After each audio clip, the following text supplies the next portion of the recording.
Hello everyone. तो आज हम शुरू करने जा रहे हैं क्लास 10th का फिजिक्स का महत्वपूर्ण चैप्टर, तीसरा चैप्टर जिसका नाम है इलेक्ट्रिसिटी। क्या नाम है? इलेक्ट्रिसिटी, विद्युत। हम इसके बारे में जानेंगे कि विद्युत क्या होता है, विद्युत धारा क्या होता है। इलेक्ट्रिसिटी को ही इलेक्ट्रिक करंट भी कहा जाता है, विद्युत धारा कहा जाता है। तो हम लोग जानेंगे कि विद्युत धारा क्या होता है, विद्युत क्या होता है। इसको जानने से पहले हमें एक सबसे महत्वपूर्ण चीज जानना होता है जिसका नाम है चार्ज। जिसका नाम क्या है? चार्ज है।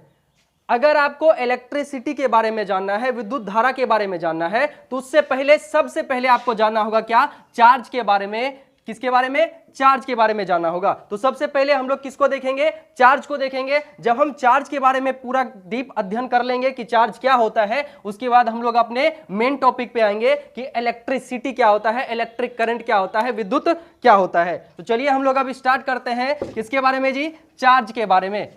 हम लोग देखेंगे कि चार्ज होता क्या है। देखिए चार्ज, इसी चार्ज को अगर देखिएगा, चार्ज को हिंदी में कहा जाता है आवेश। चार्ज को हिंदी में क्या कहा जाता है? आवेश कहा जाता है। और अगर आप सुने होंगे तो कभी आपको ऐसा सुनने के लिए मिला होगा, कोई व्यक्ति आपको कहा होगा कि आवेश में मत आओ। बोलता है ना कि आवेश में मत आओ। आवेश, उसका कहने का सेंस क्या मतलब होता है कि वो कह रहा है आपको कि आवेश में मत आओ, मतलब क्या करना है कि आपको गुस्सा नहीं करना है, गुस्सा मत करो। या वो ये कहना चाह रहा है कि क्रोध में मत आओ। यही कहना चाहता है कि व्यक्ति जब आपको ये बोलता है कि आवेश में मत आओ, तो इसका मतलब क्या होता है? वो कहता है कि आप गुस्सा ना करें, क्रोध में ना आए। यही होता है उसका मतलब। एक तरह से हम बोल सकते हैं कि आवेश का मतलब क्या होता है? गुस्सा होता है या क्रोध होता है। होता है कि नहीं होता है? आवेश का मतलब क्या होता है? गुस्सा या क्रोध, एक तरह से हम बोल सकते हैं। सेम उसी प्रकार से आप देखिएगा, जब कोई व्यक्ति क्या होता है? गुस्सा में। जब कोई व्यक्ति क्या होता है? क्रोधित हो जाता है, गुस्से में आ जाता है, क्रोध में आ जाता है, तो उस व्यक्ति को देखिएगा वो दो तरह की क्रियाएं करते हैं। कितने तरह की? दो तरह की क्रियाएं। अगर मान लीजिए कोई व्यक्ति क्या हो गया है? बहुत ज्यादा क्रोधित हो गया है। क्या हुआ है? क्रोधित हो गया है। तो वो व्यक्ति अगर जिसके ऊपर क्रोधित हुआ है, कोई दूसरा व्यक्ति होगा जिसके कारण उसको गुस्सा आया होगा, तो जिस पर वो क्रोधित होता है, या तो वो उस व्यक्ति को अपने से क्या करता है? दूर धकेल देता है। चलो हटो यहां से, हम तुमको देखना नहीं चाहते हैं। ऐसा ही करता है कि जब किसी व्यक्ति को क्या आता है? गुस्सा आता है, तो वो अपने सामने वाले व्यक्ति को, जिस पर उसे गुस्सा आया है, जिसके कारण उसको गुस्सा आया है, उसको क्या कर देता है? अपने से दूर धकेल देता है, उसको देखना नहीं चाहता है, हटा देता है वहां से। या दूसरा क्या होता है कि अगर किसी व्यक्ति को गुस्सा आता है, तो वो दूसरा काम क्या करता है कि जिसके कारण गुस्सा आता है, जिस व्यक्ति के वजह से उसको गुस्सा आया है, उसको क्या करता है? खींचता है अपनी ओर और देना शुरू कर देता है। यही ना होता है जी? जब किसी व्यक्ति को गुस्सा आता है तो दो ही तरह का काम करता है, या तो वो आपको अपने से दूर धकेल देगा, आपको देखना नहीं चाहेगा, या अगर आपको बहुत ज्यादा वो व्यक्ति क्या हो गया है? आपसे ज्यादा क्रोधित हो गया है, या आप ही को किसी के कारण गुस्सा आ गया है, तो आप क्या कीजिएगा? उस व्यक्ति को खींचिएगा और देना शुरू कर दीजिएगा। यही ना होता है? मतलब खींचे और मारना शुरू कर दिए जब गुस्सा आया किसी के कारण। तो दो ही तरह की क्रियाएं होती हैं जब कोई व्यक्ति क्या होता है? गुस्सा में आ जाता है, तो वो दो तरह की क्रियाएं करते हैं। एक क्या करता है? धकेलने वाला।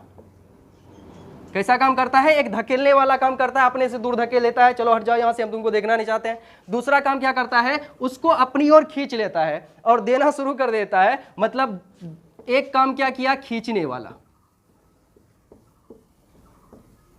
पहला काम क्या कर रहा है? वो धकेल देता है, अपने से दूर कर देता है। दूसरा वो क्या करता है? अपनी ओर उसको अट्रैक्ट कर लेता है, अपनी ओर उसको खींच लेता है। ठीक ना? तो जब किसी व्यक्ति को गुस्सा आया तो वो दो तरह की क्रियाएं को दर्शाता है। क्या दोनों एक साथ दर्शाता है? क्या नहीं।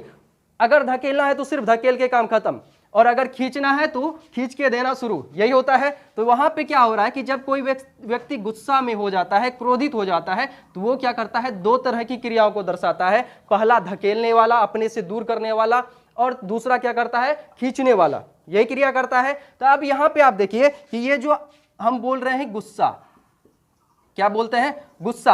और गुस्सा आया कहां से है? यही आवेश को ही हम क्या बोल रहे हैं? गुस्सा बोल रहे हैं, क्योंकि कहा जाता है कि आवेश में मत आओ। आवेश में मत आओ का मतलब क्या होता है? गुस्सा ना करें, क्रोधित ना हो। तो हम यहां पे उसी वर्ड को तोड़ रहे हैं कि आवेश का एक अर्थ ये निकल के आता है कि गुस्सा या क्रोध। आप देखे होंगे कि क्रोध जो होता है किसी व्यक्ति के अंदर होता है। वो क्या होता है? अंदर ही उपस्थित रहता है, लेकिन वो कभी ना कभी बाहर निकलता है किसी और के द्वारा या किसी और कारणवश, क्या होता है, व्यक्ति क्रोधित हो जाता है। जैसे हम बोले कि ईमानदारी, क्या है जी, ईमानदारी। ईमानदारी क्या है कि जैसे कोई व्यक्ति है, किसी का पैसा गिर गया और कोई व्यक्ति उसका देखा पैसा गिरते हुए तो वो उसको उठा करके अगर दे दिया तो वो व्यक्ति क्या कहलाता है, ईमानदार व्यक्ति कहलाता है। मतलब जिस व्यक्ति ने पैसा उठा के दिया उस व्यक्ति के अंदर कैसा गुण है जी, उसके अंदर ईमानदारी वाला गुण है। तो ईमानदारी क्या है, एक तरह का गुण है। ईमानदारी क्या है, एक तरह का गुण है जो किसी व्यक्ति के अंदर पाया जाता है, जिसके द्वारा क्या होता है, जिसके कारण क्या होता है कि कोई व्यक्ति किसी दूसरे व्यक्ति का सामान गिरा हुआ देखता है तो उसको उठा के दे देता है, यही होता है। तो ईमानदारी क्या है, एक तरह से एक प्रकार का क्या है, गुण है। उसी तरीके से अगर हम बोले बेईमानी, बेईमानी ये भी क्या है, एक तरह का गुण है जो इंसानों में पाया जाता है। सेम उसी तरीके से हमारा क्रोध जो है, क्रोध ये भी क्या है, एक तरह का गुण है। क्रोध भी क्या है, एक तरह का गुण है। क्रोध क्या है जी, एक तरह का गुण है। इसी को इंग्लिश में कहा जाता है प्रॉपर्टी। क्रोध क्या है, एक तरह का गुण है, क्या है, प्रॉपर्टी है। अब ये जो क्रोध है, ये जो गुण है, ये कहां पाया जाता है, वस्तुओं में, हम ही लोगों के अंदर पाया जाता है। तो क्रोध क्या है, एक गुण है, और इसी क्रोध को क्या कहा जाता है, गुस्सा कहा जाता है, और इसी गुस्सा को क्या कहा जाता है, आवेश कहा जाता है, कहते हैं ना। और जब आवेश, हमारा क्रोध क्या, एक क्रोध जो है क्या है, गुण है, गुण है, तो हमारा गुस्सा भी क्या है, एक तरह का गुण हुआ। और इसी गुस्सा को हम लोग क्या कहते हैं, आवेश कहते हैं। इसका मतलब हमारा आवेश भी क्या है, एक तरह का गुण है। आवेश भी क्या है, एक प्रकार का गुण है। आवेश क्या है, एक प्रकार का गुण है। और अभी तुरंत हम आपको बताया है, जब कोई व्यक्ति गुस्सा में आ जाता है, क्रोध में आ जाता है, आवेश में आ जाता है, तो वो दो तरह की क्रियाओं को दर्शाता है। पहला, या तो उस व्यक्ति को जिसके ऊपर गुस्सा आया है, जिसके वजह से गुस्सा आया है, उसको अपने से दूर धकेल लेता है, या क्या करता है, उसको अपनी ओर खींच लेता है। यही दो क्रिया को दर्शाता है। मतलब आवेश क्या है, हमारा आवेश एक प्रकार का गुण है, जिस गुण के कारण क्या हो रहा है कि कोई भी वस्तु क्या करता है, किसी दूसरे वस्तु को अपनी ओर खींच लेता है, अपनी ओर खींच लेता है, या अपने से क्या करता है, दूर धकेल लेता है। अब ये जो गुण होता है, ये वाला गुण तो हम लोग देख लिए इंसानों में पाया जाता है। ईमानदारी, बेईमानी, ये सब कहां पाया जाता है, इंसानों में पाया जाता है। क्रोध भी कहां पाया जाता है, इंसानों में पाया जाता है। तो ये सब इंसानों में पाया जाने वाला गुण है। उसी तरीके से अगर हम आवेश की बात करें तो आवेश भी इंसानों में भी पाया जाता है। आवेश क्या होता है, इंसानों में पाया जाता है। क्रोध सब क्या होता है, इंसानों में पाया जाता है। साथ ही साथ ये जो होता है आपका हर वस्तु में, इस संसार के क्या होता है, हर वस्तु में ये गुण पाया जाता है। इस संसार के क्या है, हर पदार्थ में, हर वस्तु में, हर पिंड में, हर बॉडी में ये गुण पाया जाता है। जिस गुण के कारण क्या होता है कि एक वस्तु, एक पदार्थ किसी दूसरे पदार्थ को अपनी ओर खींचता है, या अपने से क्या करता है, उसको दूर धकेल लेता है। मतलब क्या, एक पदार्थ को अपनी ओर आकर्षित करता है, या पदार्थ को अपने से क्या करता है, दूर धकेल देता है। क्या करता है, पदार्थ को अपनी ओर खींचता है, या अपने से दूर धकेल देता है। पदार्थ को अपनी ओर खींचना, अपने से दूर धकेलना एक तरह का क्या है, गुण है। और ये गुण किस में पाया जा रहा है, ये गुण क्या पाया जा रहा है, पदार्थ में पाया जा रहा है। संसार के हर एक पदार्थ में क्या पाया जा रहा है, एक तरह का गुण पाया जा रहा है। और ये गुण कैसा है जी, जैसे हम बोले ईमानदारी, ईमानदारी एक गुण है। इस गुण को अगर हम डिफाइन करेंगे तो कैसे करेंगे, किसी का सामान गिर गया तो किसी व्यक्ति ने देखा तो उसको उठा करके लौटा दिया, तो ये हुआ ईमानदारी वाला गुण। उसी तरीके से हम बोल रहे हैं आवेश यानी चार्ज, इसको बोल रहे हैं गुण। तो ये कैसा गुण है, इस गुण से हम क्या जानेंगे, ये गुण जो होगा हम कैसे पहचानेंगे कि किसी वस्तु के अंदर इस तरह का गुण आ गया है। तो ये गुण तभी हम पहचान सकते हैं जब हम ये देखेंगे कि वो वस्तु क्या कर रहा है, किसी दूसरी वस्तु को अपनी ओर खींच रहा है या अपने से दूर धकेल रहा है। इन दोनों में से कोई एक भी क्रिया कर रहा है तो हम समझ जाएंगे कि वो वस्तु कैसा हो गया है, आवेशित हो गया है। उसके अंदर कैसा गुण मौजूद है, आवेश वाला गुण मौजूद है। समझ में आया, आवेश क्या होता है, आवेश एक प्रकार का गुण है। आवेश क्या है, किसी भी पदार्थ में, प्रत्येक पदार्थ में, हर पदार्थ में पाया जाने वाला एक आंतरिक गुण है, उसके अंदर पाया जाने वाला एक गुण है, एक भौतिक गुण है, जिसके कारण क्या होता है, जिसके द्वारा क्या होता है कि एक वस्तु, एक पदार्थ किसी दूसरे पदार्थ को अपनी ओर खींचता है या अपने से क्या करता है, दूर धकेल लेता है। किसी पदार्थ को अपनी ओर क्या करता है, खींचता है या अपने से दूर धकेल लेता है। आवेश क्या है, एक प्रकार का गुण है। आवेश क्या है, एक प्रकार का गुण है, और यह पदार्थों के अंदर में पाया जाने वाला गुण है। क्या है, पदार्थों के अंदर में पाया जाने वाला गुण है, भौतिक गुण है। और इसी को हम क्या कहते हैं कि वैसा गुण, किसी पदार्थ में पाया जाने वाला वैसा गुण जिसके द्वारा क्या करता है, पदार्थ दूसरे पदार्थों को अपनी ओर खींचता है या अपने से क्या करता है, दूर धकेल देता है, मतलब दूसरे पदार्थों को आकर्षित करता है या क्या कर देता है, पदार्थों को प्रतिकर्षित कर देता है। पदार्थों में पाए जाने वाले ऐसे गुण को ही हम क्या कहते हैं, आवेश कहते हैं, चार्ज कहते हैं। चार्ज समझ में क्या आया, क्या होता है, चार्ज होता है किसी वस्तु में पाया जाने वाला एक गुण, किसी वस्तु के अंदर पाया जाने वाला क्या है, एक गुण है। चार्ज क्या है, एक गुण है। और ये कैसा गुण है, ये ऐसा गुण है जिसके द्वारा क्या होगा कि वस्तु क्या करेगा, एक दूसरे को आकर्षित करेगा और क्या करेगा, एक दूसरे को रिपेल करेगा। या तो वो एक दूसरे को आकर्षित करेगा या दूसरा काम क्या करेगा, एक दूसरे को रिपेल करने वाला, एक दूसरे से दूर भागने वाला काम करेगा। क्या करेगा, एक दूसरे से जुड़ने वाला काम करेगा और एक दूसरे से टूटने वाला, एक दूसरे से भागने वाला काम करेगा, एक दूसरे से अलग होने वाला काम करेगा। ये दोनों में से कोई एक भी काम कर रहा है, जुड़ने वाला या एक दूसरे से टूटने वाला, एक दूसरे से हटने वाला, एक दूसरे से बिछड़ने वाला काम हो रहा है, इन दोनों में से कोई भी काम हो रहा है तो वो वस्तु के अंदर कैसा गुण पाया जाएगा, वो वस्तु के अंदर आवेश वाला गुण पाया जाएगा। आवेश क्या है, चार्ज क्या है, वस्तुओं में पाया जाने वाला एक गुण है। चार्ज क्या है, पदार्थों में, इस संसार के प्रत्येक पदार्थ में पाया जाने वाला एक आंतरिक गुण है, एक भौतिक गुण है, जिसके कारण क्या होता है कि एक वस्तु किसी दूसरी वस्तु को अपनी ओर आकर्षित करता है या अपने से दूर धकेल देता है। एक वस्तु किसी दूसरी वस्तु को अपनी ओर आकर्षित करता है या अपने से क्या करता है, दूर धकेल देता है। तो वस्तुओं में पाए जाने वाले ऐसे गुण को ही क्या कहा जाता है, आवेश कहा जाता है या चार्ज कहा जाता है। आवेश कहा जाता है या चार्ज कहा जाता है। अब हम आपको इसका डिफिनेशन लिख दे रहे हैं, आप लोग इसका क्या कीजिएगा, स्क्रीनशॉट ले लीजिएगा, ठीक है। देखिए हम लोग पढ़े हैं क्या, चार्ज के बारे में। तो हम लोग देखे हैं चार्ज क्या होता है। चार्ज जो होता है किसी भी वस्तु, किसी भी पदार्थ, किसी भी पिंड, किसी भी बॉडी के अंदर पाया जाने वाला एक गुण है। चार्ज क्या है, किसी भी वस्तु, पिंड, पदार्थ के अंदर पाया जाने वाला क्या है, एक गुण है, जिस गुण के कारण क्या होता है कि पदार्थ जो होते हैं, वस्तु जो होते हैं, पिंड जो होते हैं, बॉडी जो होते हैं, एक दूसरे को अपनी ओर आकर्षित करते हैं, अपनी ओर खींचते हैं या अपने से क्या करते हैं, दूर धकेल देते हैं। अगर किसी भी वस्तु में, इस संसार के किसी भी वस्तु में अगर आपको ऐसा गुण दिख रहा है कि वो किसी दूसरे वस्तु को अपनी ओर खींच रहा है या खींचने की प्रवृत्ति दर्शा रहा है या अपने से क्या कर रहा है, उस वस्तु को दूर धकेल रहा है या दूर धकेलने की प्रवृत्ति दर्शा रहा है, तो इस गुण को, उस वस्तु में पाए जाने वाले इसी गुण को हम क्या कहेंगे, आवेश कहेंगे, चार्ज कहेंगे। चार्ज क्या है, एक गुण है। चार्ज क्या है, एक गुण है। हर वस्तु के अंदर अलग अलग प्रकार का गुण पाया जाता है, उसी में से एक गुण क्या है, चार्ज भी, आवेश भी क्या है, एक गुण है, जिस गुण के कारण क्या होता है कि कोई भी वस्तु क्या करता है, कोई भी पिंड क्या करता है, दूसरे वस्तुओं को अपनी ओर खींचता है, अपनी ओर आकर्षित करता है या क्या करता है, अपने से प्रतिकर्षित कर देता है, अपने से दूर धकेल देता है। यही होता है। तो चार्ज क्या है, charge is the physical fundamental, charge क्या है, physical fundamental property of a matter. Charge क्या है, physical fundamental property of a matter by virtue of which they attract और repel to each other. Charge is a fundamental property of a body. Charge is a physical fundamental property of a body और a matter by virtue of which they attract और repel to each other. Charge is the physical fundamental property of a body. Property का मतलब क्या, गुण, एक गुण है, property है किसी भी बॉडी के अंदर पाया जाने वाला, by virtue of which they attract और repel to each other. Charge is the physical fundamental property of a body और matter by virtue of which they attract और repel to each other. Charge क्या है, किसी वस्तु में पाया जाने वाला एक ऐसा आंतरिक या भौतिक गुण है, जिस गुण के कारण पदार्थ या पिंड या वस्तुएं एक दूसरे को क्या करती हैं, अपनी ओर आकर्षित करती हैं या अपने से दूर धकेल लेती हैं, प्रतिकर्षित कर देती हैं। ठीक है। देखिए चार्ज को जो होता है, चार्ज को डिनोट किया जाता है छोटी क्यू से। चार्ज को कैसे डिनोट करेंगे, छोटी क्यू से। Charge is denoted by small Q.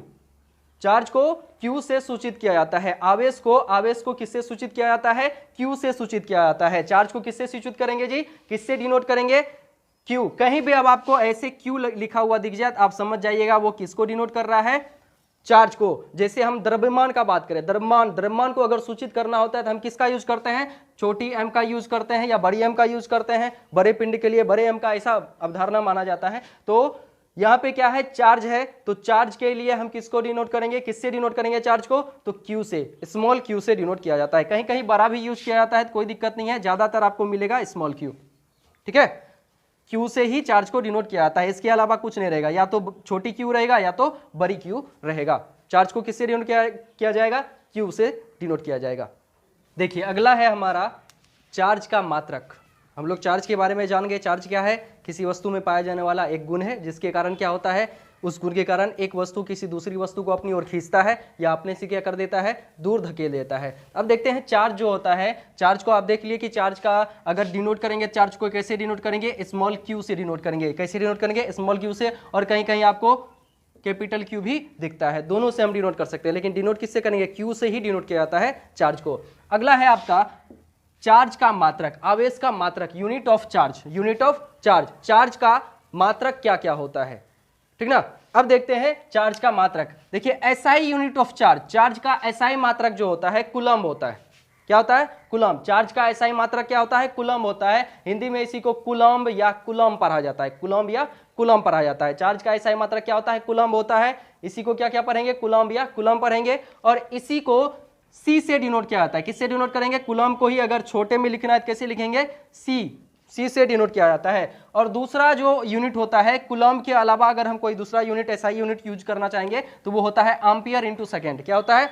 Ampere into second, ampere into second, ampere into second. AMP से क्या होता है? एम्पियर, एम्पियर का स्मॉल फॉर्म है AMPERE, एम्पियर, ऐसे ampere, ampere into second, ampere into second. Charge का SI मात्रक क्या क्या है जी? कूलम्ब है और एम्पियर इंटू सेकेंड है, कूलम्ब है और एम्पियर इंटू सेकेंड है। और चार्ज का CGS मात्रक, CGS यूनिट ऑफ चार्ज कौन कौन सा होता है? State coulomb. CGS unit of charge कौन कौन सा होता है? स्टेट कूलम्ब, फ्रैंकलिन और इलेक्ट्रोस्टैटिक यूनिट। कौन कौन सा? स्टेट कूलम्ब, फ्रैंकलिन और electrostatic unit. State coulomb, Franklin and electrostatic unit. और इसी इलेक्ट्रोस्टैटिक यूनिट को देखिए, इसका E और इसका S और इसका U ले लिया तो बन गया ESU, शॉर्ट फॉर्म, ठीक ना। चार्ज का देखिए मात्रक कौन कौन सा है? पहला SI मात्रक कौन है? कूलम्ब है और एम्पियर इंटू सेकेंड है, कूलम्ब और एम्पियर इंटू सेकेंड। या तो कूलम्ब बोलिए या एम्पियर इंटू सेकेंड बोलिए। तो चार्ज का SI मात्रक क्या है? कूलम्ब है और एम्पियर इंटू सेकेंड है।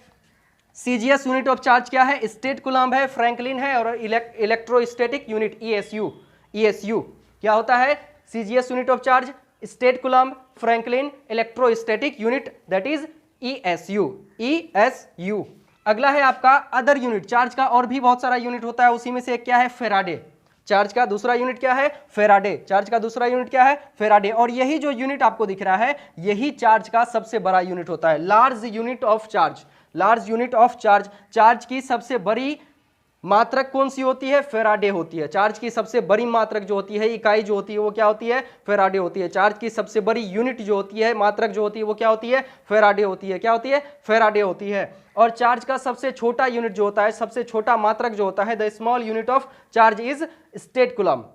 चार्ज का सबसे छोटा मात्रक क्या होता है? स्टेट कूलम्ब होता है। चार्ज का सबसे छोटा मात्रक स्टेट कूलम्ब और सबसे बड़ा मात्रक फेराडे। और चार्ज का देखिए SI मात्रक कौन होता है? कूलम्ब होता है या एम्पियर इंटू सेकेंड होता है, कूलम्ब या एम्पियर इंटू सेकेंड। चार्ज का CGS मात्रक क्या होता है? स्टेट कूलम्ब होता है, फ्रैंकलिन होता है या क्या होता है? Electrostatic unit, that is ESU। Short में उसको क्या बोलते हैं? ESU बोलते हैं। चार्ज का अदर मात्रक कौन है? फेराडे है। और यही क्या है? चार्ज का सबसे बड़ा मात्रक है। सबसे बड़ा मात्रक चार्ज का क्या होता है? फेराडे होता है। और सबसे छोटा यूनिट क्या होता है? स्टेट कूलम्ब होता है, स्टेट कूलम्ब होता है। अब हम लोग देख लेते हैं कूलम्ब और एम्पियर इंटू सेकेंड के बीच क्या रिलेशन है, सारा चीज, और स्टेट कूलम्ब के बीच क्या रिलेशन है, सारा चीज हम देख लेते हैं, ठीक ना।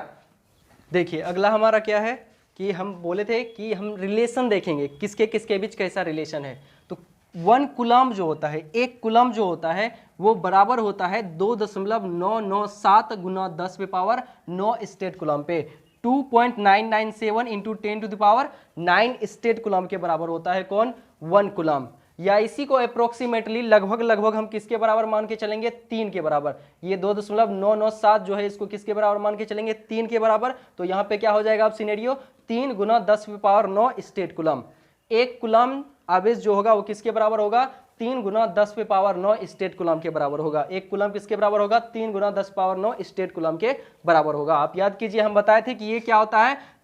चार्ज का सबसे छोटा मात्रक होता है। चार्ज का क्या होता है? सबसे छोटा मात्रक होता है। इसलिए आप देखिए 1 कूलम्ब और बराबर है कितने? 3 गुना 10 पावर 9 स्टेट कूलम्ब के बराबर है। किसके बराबर है? 3 गुना 10 पावर 9 स्टेट कूलम्ब के बराबर है। और एक कूलम जो होता है वो 1 एम्पियर इंटू सेकेंड के बराबर होता है। एक कूलम किसके बराबर होता है? 1 एम्पियर इंटू सेकेंड के बराबर होता है। अब देखिए एम्पियर इंटू सेकेंड की जगह पे यहाँ पे अगर घंटा आ जाए, एम्पियर इंटू घंटा, आप सेकेंड में बात नहीं कर रहे हैं, घंटा में बात कर रहे हैं, तब क्या हो जाएगा? 1 एम्पियर इंटू घंटा जो होता है वो 3600 एम्पियर इंटू सेकेंड के बराबर होता है। 1 एम्पियर इंटू घंटा किसके बराबर होता है? 3600 एम्पियर सेकेंड के बराबर होता है। और चूंकि एम्पियर और सेकेंड, एम्पियर सेकेंड जो होता है कूलम के बराबर होता है, तो इसीलिए कूलम भी कितना हो जाएगा? 3600 कूलम हो जाएगा।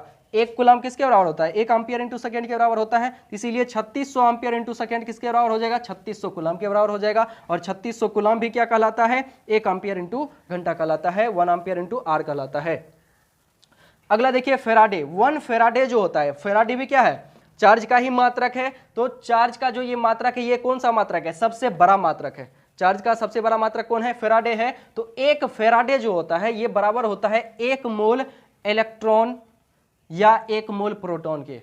1 मोल इलेक्ट्रॉन या 1 मोल प्रोटॉन के बराबर होता है। आप लोग को पता होगा, अगर आप पढ़े हैं, तो कोई भी पदार्थ जो होता है, कोई भी पदार्थ संसार में, सारा पदार्थ जो होता है छोटे छोटे कणों से मिलकर के बना होता है। और पदार्थ का जो सबसे छोटा कण होता है उसी को क्या कहा जाता है? परमाणु कहा जाता है। क्या कहा जाता है? परमाणु कहा जाता है, एटम कहा जाता है।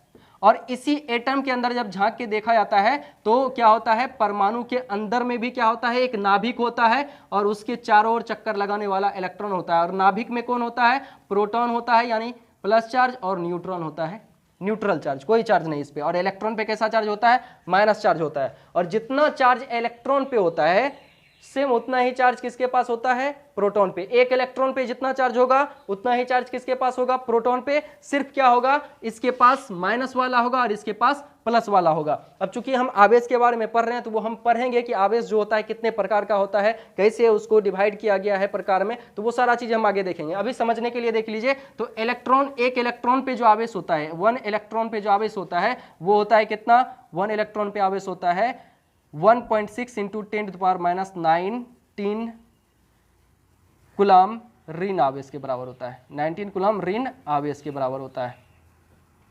या इसी को ऐसे भी लिखा जाता है, चूंकि ऋण आवेश है तो इसीलिए इसको ऐसे दिखाया जाता है, -1.6 इंटू 10⁻⁹ कूलम। और एक प्रोटॉन पे जो चार्ज होता है वो भी इतने ही होता है, 1.6 इंटू 10⁻⁹ कूलम। सिर्फ यहाँ पे क्या रहेगा? प्लस का साइन रहेगा, ठीक ना? क्यों? क्योंकि प्रोटॉन पे कैसा चार्ज होता है? प्लस चार्ज होता है, और इलेक्ट्रॉन पे माइनस चार्ज होता है, तो इसीलिए माइनस दिखा भी सकते हैं, नहीं भी दिखा सकते हैं। या माइनस अगर नहीं दिखाइएगा तो यहाँ पे लिख दिया जाता है कूलम कैसा आवेश? ऋण आवेश। कैसा आवेश जी? ऋण आवेश, ठीक ना? ऋण आवेश। और यहाँ पे क्या लिख देंगे? अगर यहाँ पे हम कुछ नहीं दिखा रहे हैं, प्लस का साइन नहीं दिखा रहे हैं, कुछ नहीं कर रहे हैं, तो क्या लिख देंगे? कूलम धन आवेश। तो समझ जाएगा, जैसे ही ये लिखेंगे समझ जाएगा ये किसका चार्ज है? प्रोटॉन का चार्ज है। दोनों में मैग्नीट्यूड क्या रहता है? चार्ज का सेम रहता है, सिर्फ साइन चेंज हो जाता है, इसमें माइनस वाला उसमें प्लस वाला। तो यहाँ पे देखिए 1 मोल जो होता है, 1 मोल, ये जैसे एक तरीके से हम बोलते हैं ना 1 दर्जन। 1 दर्जन बराबर कितना? 12। कोई भी वस्तु आप खरीद रहे हैं, केला खरीद रहे हैं, तो 1 दर्जन कितना होता है? 12 के बराबर होता है। अगर नारियल ही हम 1 दर्जन खरीद रहे हैं तो कितना नारियल हो जाएगा? 12 नारियल हो जाएगा। 1 दर्जन का कितना होता है? 12 होता है। तो उसी तरीके से अगर हमारे पास 2 रहेगा, कोई वस्तु 2 है तो उसको क्या बोलेंगे? 1 जोड़ा बोलते हैं ना। 1 जोड़ा को ही अगर हम बोलेंगे 1 जोड़ा बराबर कितना? 2 जोड़ा को क्या बोलते हैं? 2 वस्तु अगर हमारे पास है तो उसी को क्या बोलते हैं? 1 जोड़ा बोलते हैं। 12 वस्तु अगर हमारे पास है तो उसी को क्या बोलते हैं? 1 दर्जन बोलते हैं। तो उल्टा के अगर बोले तो 1 दर्जन का मतलब क्या? 12। 1 जोड़ा का मतलब क्या? 2। उसी तरीके से अगर आपके पास 1 मोल कोई पदार्थ है, 1 मोल कोई पदार्थ है, तो इसका मतलब होता है वो संख्या में कितना होगा? 6.023 इंटू 10⁻23, 6.023 गुना 10⁻23, 6.023 गुना 10⁻23, इतना संख्या में वो पदार्थ रहेगा। 1 मोल बराबर कितना होता है? 6.023 गुना 10⁻23, ठीक ना? तो यहां पे क्या बोल रहा है कि 1 फेराडे जो होता है वो बराबर होता है किसके? 1 मोल इलेक्ट्रॉन या 1 मोल प्रोटॉन पर जितना आवेश होता है उसके बराबर होता है कौन? 1 फेराडे होता है। तो 1 मोल को कितना बोले हम? 1 मोल बराबर होता है 6.023 गुना 10⁻23। 1 मोल बराबर कितना होता है? 6.023 गुना 10⁻23। तो लिख दिए 1 मोल बराबर कितना? 1 मोल बराबर 6.023 गुना 10⁻23। अब देखिए अगला क्या है, 1 मोल इलेक्ट्रॉन या 1 मोल प्रोटॉन। तो आप जानते हैं इलेक्ट्रॉन और प्रोटॉन दोनों पे आवेश का परिमाण मैग्नीट्यूड जो होता है वो क्या होता है, सेम होता है, सिर्फ साइन अलग होता है। तो हम यहाँ पे लेके चल रहे हैं, तो मान लीजिए ये हमने क्या लिया, इलेक्ट्रॉन या प्रोटॉन का आवेश रख दिया, क्योंकि दोनों पे क्या रहता है, सेम परिमाण का आवेश रहता है। 1.6 इंटू 10⁻⁻19 कूलम, इस पे भी क्या है 1.6 इंटू 10⁻⁻19 कूलम, तो हमने रख दिया 1.6 इंटू 10⁻⁻19 कूलम। इसको जैसे ही मल्टीप्लाई कीजिएगा, गुना कर दीजिएगा सारे संख्याओं को, तो कितना आ जाएगा 96,500 कूलम। तो 1 फेराडे बराबर कितना होता है, 96,500 कूलम होता है। 1 फेराडे बराबर कितना होता है, 96,500 कूलम होता है। ये पूछा भी जाता है कि 1 फेराडे किसके बराबर होता है, तो आपको ऑप्शन में दिया रहेगा, तो कौन सा हो जाएगा 96,500 कूलम। 1 कूलम किसके बराबर होगा, 1 एम्पियर इंटू सेकेंड के बराबर होगा। 1 एम्पियर इंटू घंटा किसके बराबर होगा, 3600 एम्पियर इंटू सेकेंड के बराबर होगा। और चूंकि ये दोनों कूलम एम्पियर इंटू सेकेंड और कूलम दोनों बराबर होता है, तो इसीलिए 3600 एम्पियर इंटू सेकेंड बराबर किसके हो जाएगा, 3600 कूलम के बराबर हो जाएगा। 1 कूलम जो होता है वो कितने स्टेट कूलम के बराबर होगा, तो 3 गुना 10⁻9 स्टेट कूलम के बराबर होगा। स्टेट कूलम जो होता है चार्ज का सबसे छोटा मात्रक होता है, और फेराडे जो होता है चार्ज का सबसे बड़ा मात्रक होता है। फेराडे क्या होता है, चार्ज का सबसे बड़ा मात्रक होता है। अब हम लोग देखेंगे कि चार्ज जो होता है वो कितने टाइप का होता है, चार्ज कितने प्रकार का होता है। देखिए अगला क्या है हमारा, हम लोग देखना चाह रहे हैं टाइप्स, आवेश का टाइप कौन कौन सा होता है, कितने प्रकार का आवेश होता है। तो आवेश जो होता है मुख्यतः 2 प्रकार का होता है। इसको बांटने का भी एक अलग ही तरीका था। इस पे बहुत सारा रिसर्च हुआ कि आवेश जो होता है कि ये कितने प्रकार का होगा, कैसा होगा, नहीं होगा, तो इसके लिए बहुत सारा रिसर्च हुआ, शुरू से ही लेकर के अभी तक रिसर्च हो भी रहा है।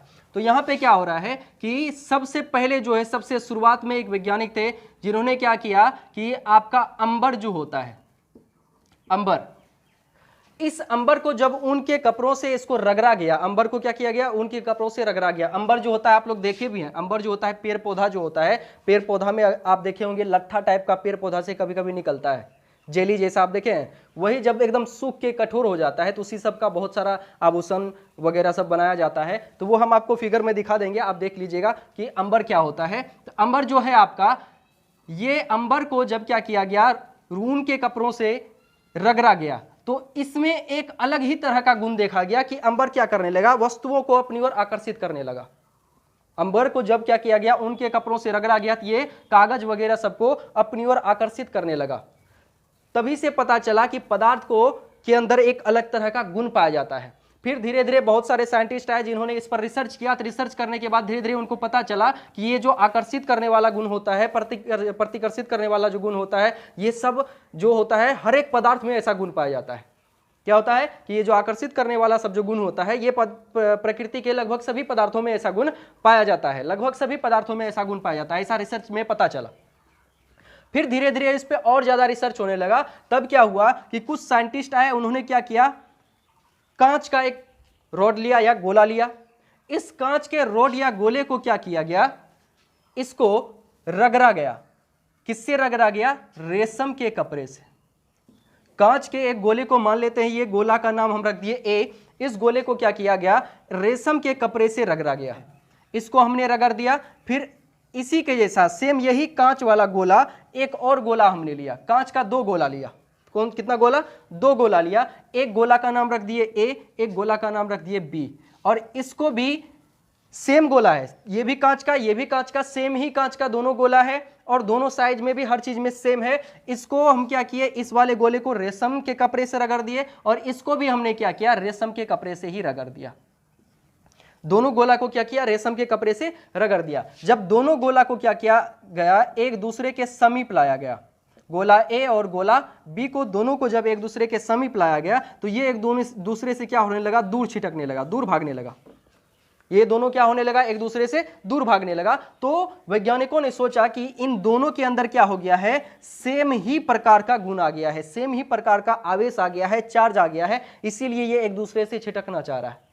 अब आप कहिएगा ऐसा क्यों हो रहा है, तो आप जनरल लाइफ में भी इसको देख सकते हैं कि मान लीजिए एक क्लास में क्या है, आपका 2 स्टूडेंट अच्छा है, एकदम पढ़ने वाला, बहुत तेज स्टूडेंट है। 2 स्टूडेंट ऐसा है जो बहुत ज्यादा तेज है। अब दोनों स्टूडेंट को क्या कर दिया गया, एग्जाम के समय में एक ही जगह बैठा दिया गया, एक ही बेंच पे दोनों को बिठा दिया गया। तो अब ये क्या होगा कि दोनों क्या करता है, हर बार एक बार ये टॉप करता है क्लास में, तो एक बार ये टॉप करता है, और दोनों को संयोगवश एग्जाम में एक ही जगह बिठा दिया गया। अब ये दोनों क्या एक दूसरे को बताएगा क्या? कभी एक दूसरे को बताएगा? ये अगर इससे कुछ पूछेगा तो ये कभी बताएगा? ये सोचेगा अगर हम इसको कुछ बता दिए तो यही हमसे आगे निकल जाएगा। या ये इससे अगर कुछ पूछेगा तो ये भी इसको नहीं बताएगा, ये सोचेगा क्या अगर इसको हम बता दिए तो ये हमसे आगे निकल जाएगा। तो दोनों में क्या होगा? टकराव हो जाएगा, दोनों एक दूसरे से दूर छिटकेगा, कोई एक दूसरे को बताएगा नहीं, दोनों में अट्रैक्शन नहीं होगा। यही मान लीजिए क्लास का एक सबसे तेज विद्यार्थी है और एक सबसे भोंदू विद्यार्थी है, दोनों को एक जगह अगर एक साथ बिठा दिया जाए एग्जाम हॉल में तो ये वाला भी स्टूडेंट अगर इससे कुछ पूछेगा भी तो ये आसानी से इसको बता देगा, उसको समझाएगा अच्छे तरीके से। चलो एक दो क्वेश्चन बता भी देंगे तो ये क्या कर लेगा, क्योंकि उतना जानता नहीं है। तो यहाँ पे दोनों क्या था? ये तेज था और ये भूसगोल था। मतलब मान लेते हैं ये प्लस चार्ज वाला था, ये माइनस चार्ज वाला था, दोनों में क्या हुआ? अट्रैक्शन हो गया। और यहाँ पे दोनों क्या है? दोनों में सेम चार्ज है। दोनों में क्या है? सेम चार्ज है। दोनों में दोनों ही तेज है तो दोनों में क्या है? प्रतिकर्षण हो रहा है। सेम उसी तरीके से यहाँ देखिए, इस कांच के टुकड़े को हमने रेशम से रगड़ा, सेम इसी के जैसा एक और कांच का टुकड़ा लिया, इसको भी रेशम के कपड़े से रगड़ दिया। तो दोनों को जब हम सटाने लगे तो नहीं सटने लगा। इसका कारण क्या हुआ? कि इसका मतलब हुआ इन दोनों में कैसा चार्ज आ गया है? सेम चार्ज आ गया है। इसीलिए ये क्या हो रहा है? एक दूसरे से दूर भाग रहा है। इसीलिए क्या हो रहा है? एक दूसरे से दूर भाग रहा है। ऐसा गुण इसमें पाया गया। सेम उसी तरीके से एक दूसरा और पदार्थ लिया गया, एबोनाइट का क्षर लिया गया। कौन सा? एबोनाइट का क्षर। इस एबोनाइट के क्षर को क्या किया गया? बिल्ली का जो फर होता है, बिल्ली का जो खाल होता है, या कोई भी ऊनी कपड़ा वगैरह ले लीजिए, उससे क्या कीजिए? इस एबोनाइट के क्षर को रगड़ दीजिए, बिल्ली के फर से या खाल से, या आप क्या कीजिए? ऊन का कोई कपड़ा ले लीजिए, उससे क्या कीजिए? इस एबोनाइट के क्षर को रगड़ दीजिए। जब इस एबोनाइट के क्षर को, मान लीजिए ये एबोनाइट का क्षर है, इसको नाम दे दिए हम सी। अब क्या हुआ? ये वाला जो पदार्थ है, ये कांच का जो शीशा था, इसको हमने रेशम के कपड़े से रगड़ा था, और इस एबोनाइट के क्षर को हमने क्या नाम दिया है? सी दिया है। इसको हमने किससे रगड़ा? बिल्ली के खाल या फर से रगड़ा है। तो जब इन दोनों को एक जगह लाते हैं, ये वाला कांच का ए वाला टुकड़ा और सी वाला टुकड़ा को एक जगह जब लाते हैं तो ये दोनों एक दूसरे से आकर्षित होने लगा। ये दोनों क्या होने लगा? एक दूसरे से जुड़ने लगा। मतलब यहीं से वैज्ञानिक समझ गया कि आपका चार्ज जो हो रहा है दो तरीके का हो रहा है। एक चार्ज ऐसा हो रहा है जिसमें क्या हो रहा है कि पदार्थ को जब सेम ही चीज से सेम पदार्थ को सेम ही वस्तुओं से रगड़ा जाता है तो वहां पे सेम आवेश आ जाता है, दोनों वस्तु पे सेम आवेश आ जाता है। जब अलग अलग पदार्थ लेकर के उसको अलग अलग चीजों से रगड़ा जाता है तो उस पे क्या हो रहा है कि वहां पे अलग अलग तरह का आवेश आ रहा है, और अलग अलग आवेश जो हो रहा है वो एक दूसरे से जुड़ रहा है। पहले नहीं जानता था कोई कि सेम आवेश रहेगा तो जुड़ेगा या असमान आवेश रहेगा तो जुड़ेगा, कोई नहीं जानता था। लेकिन जब ये प्रयोग किया गया तो इसमें पता चला कि अगर समान चार्ज आ गया, क्योंकि दोनों हमने वस्तु क्या लिया है? सेम लिया है। ये भी कांच का वस्तु है, ये भी कांच का वस्तु है, दोनों कांच के वस्तु को सेम कपड़े से हमने रगड़ा है। ये भी रेशम का कपड़ा, ये भी रेशम का कपड़ा, दोनों सेम वस्तु है, सेम कपड़े से रगड़े, तो आवेश भी क्या है? आएगा। दोनों पे सेम ही ना आवेश आएगा, क्योंकि सेम ही वस्तु है। तो दोनों पे क्या हुआ? समान आवेश आया। इससे सिद्ध होता है क्योंकि दोनों तो हम सेम ही वस्तु लिए हैं और सेम ही कपड़ा से रगड़े हैं तो उस पे आवेश तो आएगा समान ही। अगर सेम आवेश आया है, सेम चार्ज आया है और उसको जब सटाते हैं तो वो एक दूसरे से नहीं सट रहा है, तो इससे ये निष्कर्ष निकल रहा है ना कि पदार्थ जो होता है, सेम आवेश वाला पदार्थ एक दूसरे से दूर भागता है, वो एक दूसरे से चिपकना नहीं चाहता है। ये गुण हमको पता चला। और दूसरा, अगर हम क्या करते हैं कि ये वाला पदार्थ को रेशम के कपड़े से रगड़ दिया और कोई दूसरा क्षर ले लिए, जैसे एबोनाइट का क्षर लिए, तो एबोनाइट एक तरह वोल्केनिक रबर, एक तरह का रबर होता है, वोल्केनिक रबर होता है ये। तो इसको क्या किया गया? इसको जब बिल्ली के खाल या ऊनी कपड़ों से रगड़ा गया तो इस पे भी आवेश आया। तो इस पर जो आवेश आया और इस पर जो आवेश आया, दोनों को जब हम चिपकाए तो ये क्या हो गया? एक दूसरे से चिपक गया। और यहाँ देखिए, ये दोनों सेम पदार्थ को चिपका रहे थे तो हट रहा था, और यहाँ इसको चिपका रहे थे, ये क्या हो रहा है? एक दूसरे से जुड़ रहा है। तो इससे सिद्ध हो गया कि जब पदार्थ पे सेम आवेश रहेगा तो वो एक दूसरे से दूर भागेगा, और पदार्थ पे जब क्या रहेगा? असमान आवेश वाला पदार्थ रहेगा तो वो एक दूसरे से क्या होगा? चिपकेगा। इसी आधार पे धीरे धीरे क्या हुआ? और ज्यादा इस पे रिसर्च होते चला गया। तब एक साइंटिस्ट आए, उसका नाम था बेंजामिन फ्रैंकलिन। उसका नाम क्या था? बेंजामिन फ्रैंकलिन था। सन 1750 ईस्वी के आसपास बेंजामिन फ्रैंकलिन ने कहा कि आपका जो कोई भी पदार्थ है, मान लीजिए कोई भी पदार्थ है, उस पदार्थ के ऊपर जो चार्ज आ रहा है, सबसे पहली बात तो आप जानते हैं संसार में जितना भी पदार्थ है वो पदार्थ किससे मिलकर के बना हुआ है? परमाणु से, छोटे छोटे कणों से मिलकर के बना हुआ है। और पदार्थ के सबसे छोटे कण, छोटे पार्टिकल को ही क्या कहते हैं? परमाणु कहते हैं। अब इस परमाणु के अंदर जो देखे हैं तो जितना संख्या में आपका प्रोटॉन रहता है सेम उतने संख्या में आपका क्या रहता है, आपका चारों ओर कक्षाओं में इलेक्ट्रॉन चक्कर लगाते रहता है। जितना संख्या में प्रोटॉन रहता है उतने ही संख्या में क्या रहता है, इलेक्ट्रॉन चारों ओर चक्कर लगाते रहता है। और जितना आवेश प्रोटॉन पे होता है सेम उतना ही चार्ज, उतना ही आवेश किस पे होता है, इलेक्ट्रॉन पे होता है। ठीक ना, दो बातें बोल रहे हैं, जितना संख्या में किसी भी पदार्थ के अंदर, किसी भी परमाणु के अंदर आपका प्रोटॉन रहेगा उतने ही संख्या में क्या रहता है, इलेक्ट्रॉन रहता है। और जितना आवेश प्रोटॉन पे रहता है उतना ही आवेश इलेक्ट्रॉन पे रहता है। इसीलिए आप प्रकृति में देखिएगा हर पदार्थ क्या रहता है, न्यूट्रल अवस्था में रहता है, उदासीन अवस्था में रहता है। आप कभी ऐसा नहीं देखिएगा कि ये पदार्थ है तो इसको हम चिपका रहे हैं, चिपक रहा है, ऐसा नहीं देखिएगा। क्यों ऐसा हो रहा है, क्योंकि ऐसा इसलिए हो रहा है कि जितना भी इस पदार्थ के अंदर प्रोटॉन है उतना ही संख्या में इलेक्ट्रॉन भी है। जितना चार्ज प्रोटॉन पे उतना ही चार्ज क्या है, इलेक्ट्रॉन पे है। इसीलिए ये दोनों क्या है, एक दूसरे को उदासीन करके चला हुआ है। जितना संख्या में क्या होता है, किसी भी पदार्थ के अंदर, किसी भी एटम के अंदर प्रोटॉन होता है उतना ही संख्या में क्या होता है, उस पर इलेक्ट्रॉन भी होता है। इसीलिए प्रकृति का हर पदार्थ क्या होता है, न्यूट्रल अवस्था में रहता है।